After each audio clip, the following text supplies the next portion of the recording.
se governa num momento como esse, principalmente mantendo a essência democrata, que a senhora tem também em toda a sua história política, para conseguir se manter dialogando no ambiente em que muitas vezes o diálogo não é desejado e estimulado, onde muitas vezes debater já não é uma possibilidade, porque não há essa escuta, há só o desrespeito. Como governar e tratar de um projeto de lei tão controverso, para ser elegante aqui no meu adjetivo, e continuar governando, e a senhora, neste contexto, ser uma intermediadora importante, porque está à frente de um ministério diretamente impactado por isso politicamente. Como agir dessa forma nos próximos dias, inclusive, que será um tema muito importante na agenda política de Brasília? O licenciamento ambiental é a principal vértebra da proteção ambiental no Brasil. Não consigo ver como é que a gente conseguirá alcançar as metas de redução de emissão de CO2 se o licenciamento for mutilado, desfigurado, como está sendo no PL, na forma em que foi aprovado no Congresso. Não consigo imaginar como nós vamos zerar desmatamento em 2030, e já conseguimos bons resultados, reduzimos, nesses 2 anos e meio, o desmatamento em 46% na Amazônia, 25% no Cerrado, 77%, segundo os dados do DT, no Pantanal, e conseguimos uma redução na média global no país de 32%. Não consigo ver como a gente vai conseguir continuar alcançando esses resultados se o PL for mantido nas condições em que foi aprovado. E até mesmo a necessidade de desenvolvimento que todos queremos, a agilidade nos procedimentos do licenciamento que todos queremos, como nós vamos alcançar isso? Porque da forma como foi aprovado, o que vai acontecer é um processo generalizado de judicializações. Porque qualquer um que sentir o seu interesse prejudicado vai judicializar, porque tem base na Constituição, porque tem base nas leis ordinárias. Então, aquilo que estão dizendo que é bom, não é bom. Ganhar agilidade não significa perder qualidade. E só para vocês terem uma ideia do que é isso, tem um mecanismo que estabelece, um dos dispositivos que estabelece, que cada município, cada estado poderá estabelecer os regramentos e as tipologias do licenciamento. Ora, se cada município, mais de 5.000 municípios, pode estabelecer as tipologias, vocês acham que a natureza muda porque mudou a ideologia do prefeito? Ou porque aumentou a ambição dos investidores? As leis da natureza não mudam em função dos nossos interesses. O rio que é contaminado com metal pesado em Minas Gerais é o mesmo que vai ser contaminado no Espírito Santo. E, tecnicamente, cientificamente, não tem como fazer uma tipologia diferente. Então, isso vai ser judicializado. E, para o interesse do empreendedor, isso é muito ruim, insegurança jurídica. Os interesses comerciais do Brasil, nem se fala. Para você ter uma ideia, nós abrimos, nesses 2 anos e 6 meses do governo do presidente Lula, segundo o ministro da Agricultura, 381 mercados para a agricultura brasileira. 381 mercados. O que fez essa mudança? Por que esses 381 mercados abriram em 2 anos e meio e não estavam abertos antes?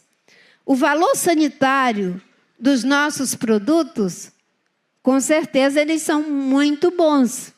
O valor nutricional, igualmente. A nossa capacidade técnica de produção, e a Embrapa tem um papel, mas o setor privado investiu muito em pesquisa também. Nós produzimos em quantidade, em constância, que isso é fundamental para estabilizar qualquer fluxo em termos de mercado. Tudo isso já existia.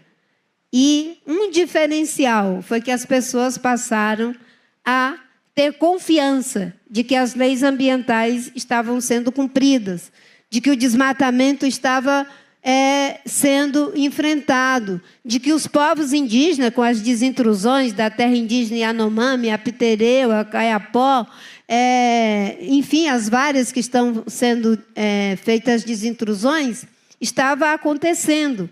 E aí você esvazia os argumentos não tarifários. Porque tem uma disputa que é econômica também. E se eu tenho uma justificativa nobre para não abrir o mercado, certo? Então eu tenho uma justificativa nobre. Mas quando você mostra que o desmatamento caiu 46% e o agronegócio cresceu 15%, e a renda per capita aumentou 11%, e o emprego aumentou para uma situação de quase pleno emprego, qual é a conclusão que você chega?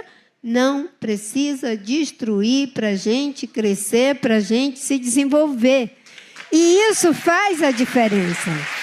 Então, é no diálogo, mostrar, é uma pedagogia.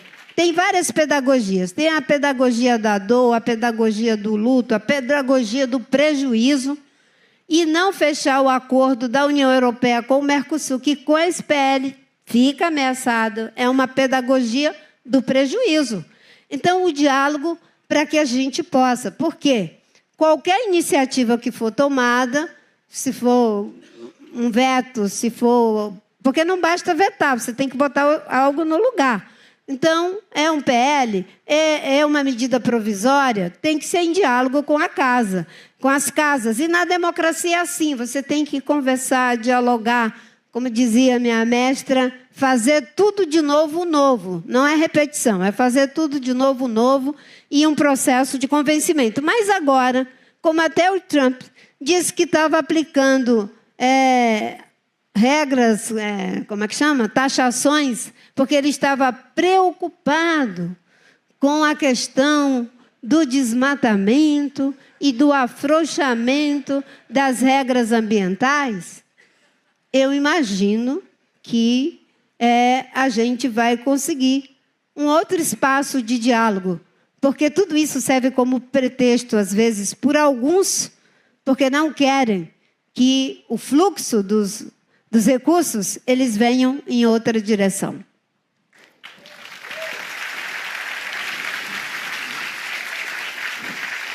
Vou só cutucar mais um pouquinho, porque afinal sou jornalista, né, ministra? A senhora me conhece. Mas a gente pode dizer, então, que há uma pedagogia sendo construída neste momento para esse enfrentamento democrático com possíveis vetos ao PL do licenciamento. É por aí? Vocês sabem que jornalistas, eles perguntam de várias formas a mesma coisa, mas a resposta que eles querem é a mesma. E quando é um bom jornalista, então... Eu tenho um amigo, um grande amigo, que ele é jornalista, né? Toinho Alves. Eu brinco com ele que ele é o velho do Rio. Entende tudo lá das coisas dos rios e barrancos do Acre. É um grande jornalista. E eu digo, Toinho, dá medo falar contigo, porque eu gosto tanto dele, admiro... E dá vontade de abrir o coração, né? Quando a gente gosta da pessoa. Aí você lembra que é jornalista. Aí não, é jornalista. Muito bom. Mas, não. Está sendo feita uma análise rigorosa, afinal de contas, são mais de 60 artigos, mais de 300 dispositivos. Uma análise que está sendo feita, um diálogo constante e intenso. O Ministério do Meio Ambiente, que é o Ministério de Mérito, Casa Civil e a Secretaria de Relações Institucionais. Estamos concluindo esse trabalho.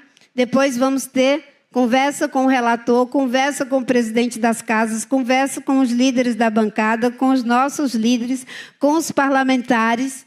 E eu sinto que começa a haver um acolhimento. E a política é isso. Não é? Se muda o entendimento e a gente pode construir algo diferente, você tem que andar, porque, como dizia minha avó, para frente é que se anda.